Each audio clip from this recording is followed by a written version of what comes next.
Os curandeiros que usam ambos os métodos muitas vezes se referem a si mesmos como veículos ou canais de uma fonte de energia superior. A maioria deles acha que essa energia tem sua origem num nível divino. O curandeiro atua como uma espécie de guia de onda para direcionar essas energias superiores para a mente e o corpo da pessoa doente. Nos dois tipos de cura, o sistema sutil e fisiológico do indivíduo doente recebem um influxo de energia que contribui para a resolução do processo da doença e para um retorno à homeostase.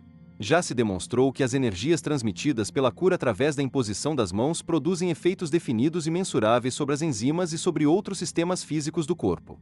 As propriedades entrópicas negativas das energias dos curandeiros podem fazer com que moléculas de proteína desnaturadas e inativadas readquiram a integridade perdida e se realinhem, voltando a um estado de atividade funcional.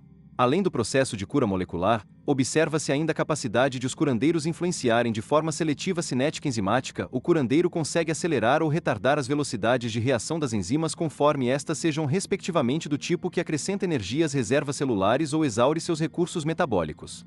O sentido da alteração enzimática produzida pelos curandeiros parece sempre estar de acordo com a inteligência celular natural do corpo. As energias dos curandeiros são qualitativamente semelhantes a poderosos campos magnéticos e também possuem propriedades entrópicas negativas. Essas duas características se ajustam bem às propriedades postuladas para as energias etéricas.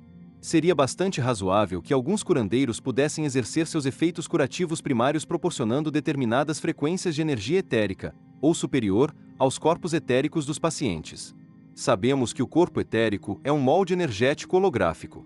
Trata-se de um tipo de guia de onda espacial que ajuda os sistemas molecular ou celular do corpo a alcançar um nível adequado de organização, coordenação e equilíbrio energético. Se o molde etérico está saudável e organizado, o corpo conserva-se em estado de saúde. Quando o corpo etérico é deformado e seus padrões de organização são perturbados por uma grande variedade de influências, o corpo físico lentamente segue o seu exemplo e manifesta uma doença. A organização do molde etérico controla o comportamento celular ordenado dos sistemas corporais. Quando a influência do corpo etérico tiver cessado completamente, como acontece por ocasião da morte, os componentes moleculares retornam à desordem caótica da matéria inorgânica. Diagrama 27.1 Modelo multidimensional de cura mental corpo.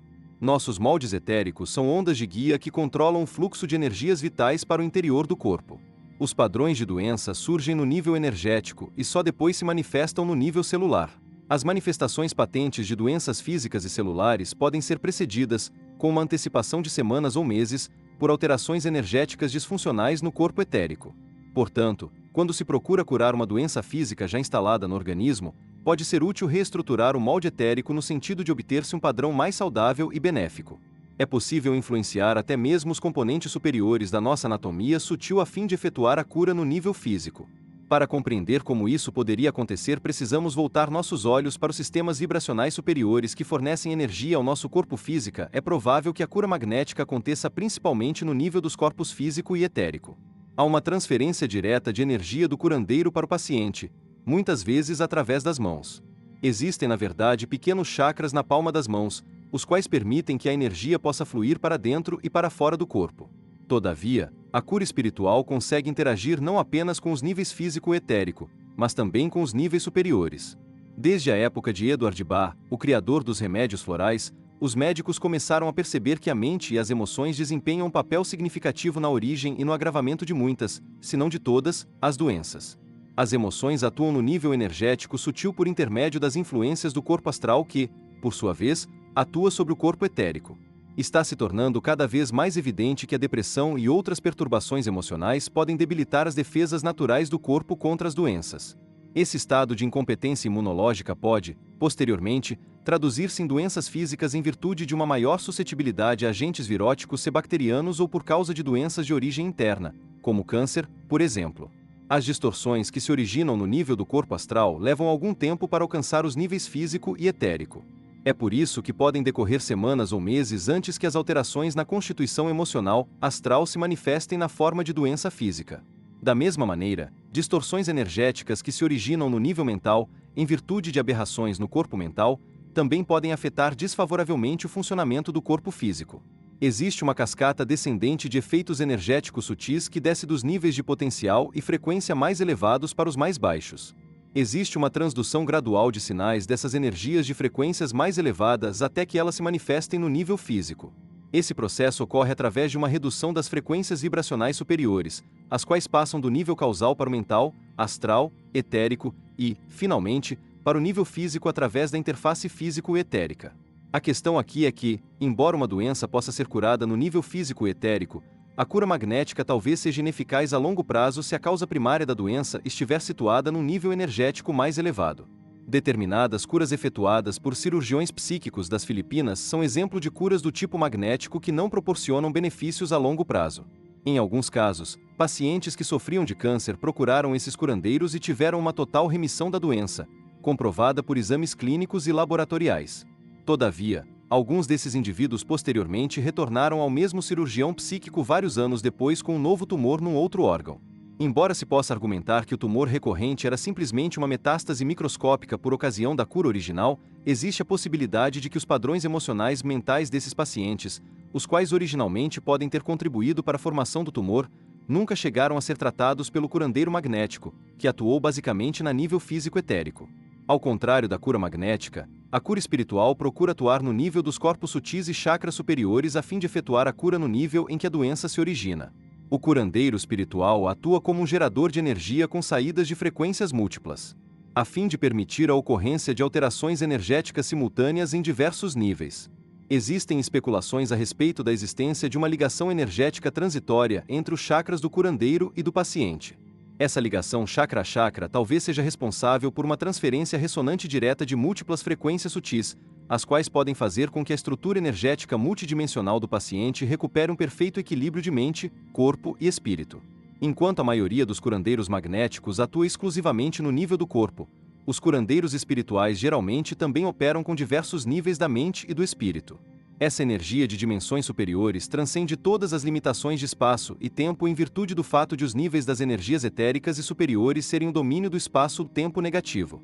Assim, as energias que atuam nesses níveis se deslocam numa dimensão que está fora das referências usuais do espaço-tempo comum, ou positivo, ao qual a percepção da nossa mente consciente está limitada. Todavia, as frequências nas quais a cura espiritual ocorre muitas vezes se estendem até os mesmos níveis em que o eu superior existe e opera. Uma demonstração da natureza transcendental dessas energias de frequências superiores pode ser encontrada nos experimentos que o Dr. Miller realizou com Olga e Ambrose Vohal. Os Vohals conseguiram produzir aumentos mensuráveis na taxa de crescimento do Azeven a uma distância de mais de 900 km, operando no nível da consciência de dimensões superiores. O fato de o curandeiro e o laboratório estarem separados por grandes distâncias no espaço-tempo positivo é irrelevante porque as energias em questão estavam operando no nível do espaço-tempo negativo, o qual, como já vimos, é um sistema de referência inteiramente diferente. O experimento com a câmara de névoa, em que a Sra. Vohal foi capaz de criar padrões ondulatórios em Atlante a partir de sua casa em Baltimore, é uma outra demonstração de que essas energias pertencem a dimensões superiores. É possível que a Sra. Vohal possa ter operado nos níveis astral e superiores, já que o corpo astral tem a capacidade de transpor grandes distâncias quase instantaneamente concentrando os pensamentos num determinado lugar. Esta é a natureza do domínio astral. A matéria é muito mais flexível do que no nível físico. Veja o capítulo 4 para uma descrição mais completa do que acontece nos níveis astrais. Se, de fato, ela estivesse operando a partir do nível do seu corpo astral, ela seria capaz de comunicar-se e de trabalhar diretamente sobre a forma astral do seu paciente. Os doutores Elmer Green e Norman Shealy testaram experimentalmente as curas à distância efetuadas pela Sra. Vohal, assim como sua capacidade de influenciar à distância os ritmos biológicos de seus pacientes. A Sra. Vohal sentou-se numa sala a uma certa distância de seu paciente, ao mesmo tempo em que ambos eram ligados a eletroencefalógrafos, eletrocardiógrafos e outros aparelhos de monitoração fisiológica. Quando a Sra. Vohal visualizava a si mesma atuando astralmente sobre a região da garganta do paciente, este efetivamente dizia ter uma sensação de calor e formigamento nessa parte, o corpo. Fato ainda mais notável foi os pesquisadores terem observado uma sincronização da atividade ondulatória cerebral e de outros ritmos bioelétricos entre a curandeira e seu paciente durante o processo de cura. O pesquisador Maxwell Cady, que trabalha na Inglaterra, relatou a ocorrência de sincronizações semelhantes de biorritmos entre curandeiros e pacientes. Utilizando um aparelho especial chamado espelho da mente, um analisador computadorizado do espectro de forças do EEG, Cady também descobriu um padrão de ondas cerebrais extraordinariamente complexo, encontrado apenas em curandeiros avançados, que se destacava entre os padrões de ondas cerebrais dos pacientes durante o processo de cura. CAD mediu esses extraordinários padrões sincrônicos de ondas cerebrais entre paciente e curandeiro, tanto em ocasiões em que este estava em contato direto com o paciente como quando estava longe dele. Essa observação de que os curandeiros podem produzir a sincronização de ritmos biológicos diretamente, através da imposição das mãos ou através da cura à distância, confirma as hipóteses de que as energias envolvidas na cura pertencem a dimensões superiores e de que a cura é feita através da ressonância de energia. Olga Vorhal e outros mais demonstraram repetidamente que a distância não constitui nenhum grande desafio para o curandeiro espiritual avançado que estiver tentando enviar energias curativas para os pacientes. Esses curandeiros espirituais operam basicamente nos níveis espaço-tempo negativo dos elementos pertencentes às dimensões mais elevadas dos indivíduos, os quais nutrem, organizam e dão sustentação às estruturas moleculares celulares do corpo físico. É importante ter em mente que as doenças podem se originar em todos os níveis da nossa anatomia multidimensional e não apenas no nível do corpo físico. Embora existam muitos agentes externos que provocam doenças, bactérias, vírus, toxinas ambientais e carcinógenos, a probabilidade de que eles afetem o corpo de uma pessoa com boa saúde física e mental é menor. O conceito fundamental da resistência do hospedeiro nos diz que a doença é uma combinação de fatores internos e externos. Os fatores internos são mais importantes do que os médicos atualmente admitem.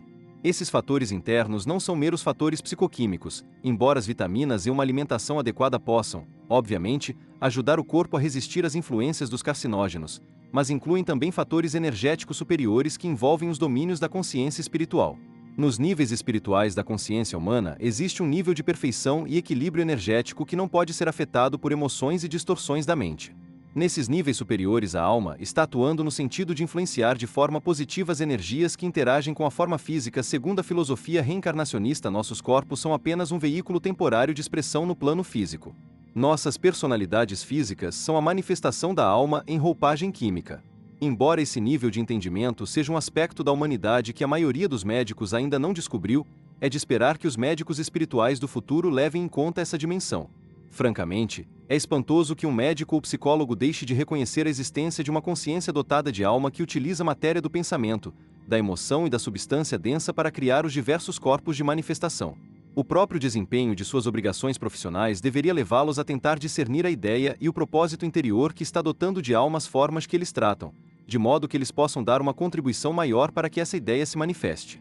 Em termos pragmáticos, embora os corpos físico e emocional de uma pessoa possam estar doentes, o ser interior e a ideia interior estão bastante sadios e procurando curar a substância, o padrão e o funcionamento desses corpos doentes. Esta deveria ser a premissa básica da ciência médica. Trata-se de uma lei fundamental da vida e de suas manifestações. Alguns dos aspectos das doenças físicas e emocionais irão produzir descobertas verdadeiramente revolucionárias na medicina e talvez inspirem descobertas semelhantes em outras disciplinas científicas. Sob certos aspectos, a medicina e a psicologia é que terão de levar a comunidade científica a descobrir a consciência dotada de alma e suas relações com a matéria, já que elas lidam de forma mais direta com os níveis sutis da matéria.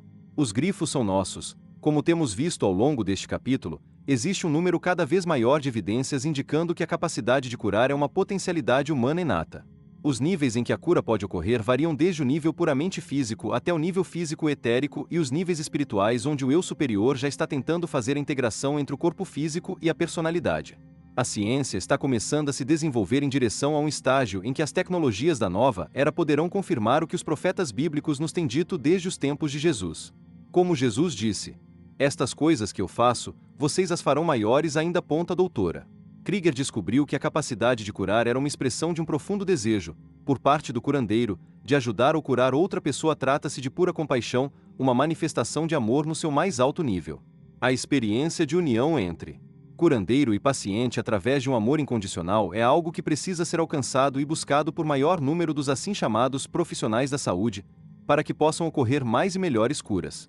Se mais profissionais da saúde puderem começar a reconhecer e ativar seus potenciais inatos de cura, a natureza das nossas instituições culturais de cura começará a mudar radicalmente. À medida que a nova era se aproxima e mais cientistas e teólogos começam a voltar novamente suas atenções para a dolorosa divisão entre as dimensões material e espiritual da existência humana, nossa civilização começará a adquirir uma melhor compreensão a respeito da saúde e das doenças a partir de uma perspectiva verdadeiramente multidimensional. Pontos fundamentais a serem recordados: 1. A cura por imposição das mãos vem sendo praticada em todo o mundo há milhares de anos. No final do século XVIII, Franz Mesmer aventou a hipótese de que durante a imposição das mãos havia um intercâmbio de energia vital sutil de natureza magnética entre curandeiro e paciente. Mesmer também descobriu que a água podia armazenar eficazmente essa força sutil e a transferi-la a pacientes enfermos que estivessem precisando ser curados. 2. Na década de 1960, o Dr. Bernard Grad confirmou a descoberta, feita por Mesmer, de que as energias curativas produzidas pela imposição das mãos poderiam ser transferidas para a água. Grad, todavia, foi mais adiante e mostrou que essa energia sutil tinha efetivamente a capacidade de estimular a taxa de crescimento de plantas e a velocidade de cicatrização de ferimentos em ratos, além de prevenir o desenvolvimento de bócio em animais suscetíveis. Os resultados dos experimentos de Grad a respeito da cura acelerada de ferimentos foram posteriormente confirmados em experimentos realizados em outros laboratórios. 3. O Dr. Robert Miller seguiu em frente e demonstrou a existência de uma extraordinária semelhança entre a água tratada por curandeiros e a água tratada por ímãs, apoiando a tese mesmeriana de que as energias curativas eram de natureza magnética. Miller demonstrou que a água tratada por curandeiros e a tratada por ímãs apresentavam alterações semelhantes no que diz respeito à tensão da superfície, às pontes de hidrogênio e aos padrões de cristalização do sulfato de cobre. 4. A doutora Justa Smith também comprovou experimentalmente que os campos magnéticos produzem efeitos qualitativamente semelhantes aos das energias curativas, visto que os dois tipos de energia podiam acelerar a atividade das enzimas em solução. 5. Embora a doutora Smith verificasse que diferentes enzimas eram afetadas de forma distinta pelas energias curativas, a alteração na atividade enzimática sempre se fazia no sentido de melhorar a saúde celular. 6. A doutora Smith descobriu que os curandeiros também podiam restaurar enzimas danificadas. Isso demonstra o princípio de que as energias curativas são de natureza entrópica negativa, isto é, elas fazem com que os sistemas se tornem mais ordenados. Pesquisas adicionais com diferentes curandeiros mostraram que as energias curativas podiam produzir outros efeitos entrópicos negativos em sistemas químicos não vivos. 7. Em seus experimentos, a doutora Smith usou detectores magnéticos de grande sensibilidade para medir campos magnéticos emitidos pelos curandeiros, embora nenhum jamais chegasse a ser detectado. Estudos mais recentes, utilizando detectores magnéticos ultrassensíveis, constataram a ocorrência de aumentos, pequenos porém mensuráveis, no campo magnético emitido pelas mãos do curandeiro durante a cura. Assim, embora as energias curativas produzidas pela imposição das mãos sejam realmente de natureza magnética, e alguns de seus efeitos sobre os sistemas biológicos assemelhem-se qualitativamente àqueles causados por campos magnéticos de alta intensidade, elas são extremamente difíceis de detectar com os aparelhos de mensuração convencionais. 8. As energias produzidas pelos curandeiros caracterizam-se por serem negativamente entrópicas e qualitativamente semelhantes aos campos magnéticos, embora sejam difíceis de medir com o uso de detectores de radiação eletromagnética convencionais. Essas características são idênticas àquelas previstas pelo modelo Tiller-Einstein de espaço-tempo positivo-negativo para as qualidades das energias magneto-elétricas, isto é, as energias pertencentes ao espaço-tempo negativo. 9. As pesquisas da Dra-Krieger demonstraram que as energias dos curandeiros podiam aumentar os níveis de hemoglobina nos pacientes, um fenômeno semelhante ao aumento no conteúdo de clorofila em plantas tratadas por um curandeiro. Esse foi um dos primeiros parâmetros utilizados para efetuar mensurações bioquímicas quantitativas em seres humanos com o propósito de detectar os efeitos das energias curativas. 10. A doutora Krieger foi mais adiante e demonstrou que as pessoas podiam aprender a efetuar curas. Suas enfermeiras curandeiras conseguiam produzir elevações nos níveis de hemoglobina dos pacientes semelhantes àquelas produzidas por pessoas naturalmente dotadas do dom de curar, demonstrando que a capacidade de realizar curas é um potencial humano inato e pode ser aprendido. 11. Os experimentos do Dr. Miller com os curandeiros Olga e Ambrose Vohal mostraram que as energias curativas podiam afetar sistemas vivos e não vivos a uma distância de mais de 900 km. 12. As diversas espécies de energias curativas estão associadas a uma variedade de fenômenos. A cura por imposição das mãos poderia ser descrita de forma mais precisa como cura magnética. Ela é realizada com as mãos do curandeiro bem próximas do paciente e seus efeitos tendem a se manifestar principalmente nos níveis físico-etérico de reequilíbrio. De modo oposto, a cura espiritual atua não apenas nos níveis físico e etérico como também contribui para o reequilíbrio dos níveis de disfunção energética astral, mental e de outros níveis superiores. Além do mais, a cura espiritual pode ser realizada tanto na presença do paciente como com o paciente e o curandeiro separados por grandes distâncias. Capítulo 9. Os cristais e o sistema energético sutil humano. A redescoberta de uma antiga arte de curar através dos sucessivos capítulos deste livro, procuramos traçar uma descrição realista do homem como um ser multidimensional. Cada ser humano é um entrelaçamento organizado de vários corpos de diferentes frequências vibracionais. Graças às nossas ligações com chakras e com nossos corpos de frequências superiores, somos capazes de assimilar energia e informações provenientes dos níveis mais elevados do nosso ser. A energia e as informações que se originam no nível da alma sofrem progressivas transformações e traduções até se manifestarem na forma de uma personalidade consciente que precisa existir no veículo molecular ou celular no nível do plano físico. Em virtude da natureza limitada do cérebro físico, em seu atual nível de expressão linear, nós ficamos presos à perspectiva de uma estrutura espaço-tempo aparentemente fixa assim. O universo multidimensional está além da nossa pouca desenvolvida capacidade de compreensão. Para a maioria das pessoas, as energias das dimensões superiores pertencem aos domínios do invisível. Para uns poucos afortunados que possuem o dom da percepção clarividente, a beleza desses domínios invisíveis pode ser percebida com grande facilidade. A única coisa que parece limitar o potencial humano é a sua própria definição. À medida que a tecnologia torna visível o que antes só podia ser visto por clarividentes, o invisível passa a ser visível. Estamos lentamente chegando a um estágio do nosso desenvolvimento tecnológico em que os domínios do invisível estão se tomando visíveis com uma frequência cada vez maior. O crescente conhecimento a respeito do uso de cristais para transmutar e transformar a energia eletromagnética desempenhou um papel cada vez mais importante no desenvolvimento dessas novas tecnologias. O uso da tecnologia dos cristais para o desenvolvimento de sistemas eletrônicos resultou em grandes avanços no modo pelo qual os cientistas estão capacitados a perceber o universo que nos rodeia graças ao uso da tecnologia do silicone para a produção de circuitos integrados e ao desenvolvimento de sistemas de computadores. Dispomos hoje de novas ferramentas que podem ampliar a nossa capacidade de memorização e armazenamento de informações. Os cristais estão começando a proporcionar aos seres humanos o poder de manipular e de transformar de muitas maneiras diferentes o próprio conhecimento. Os cristais desempenharam importantes papéis em muitas descobertas científicas que começaram a revolucionar a nossa concepção a respeito da estrutura da consciência e do próprio universo.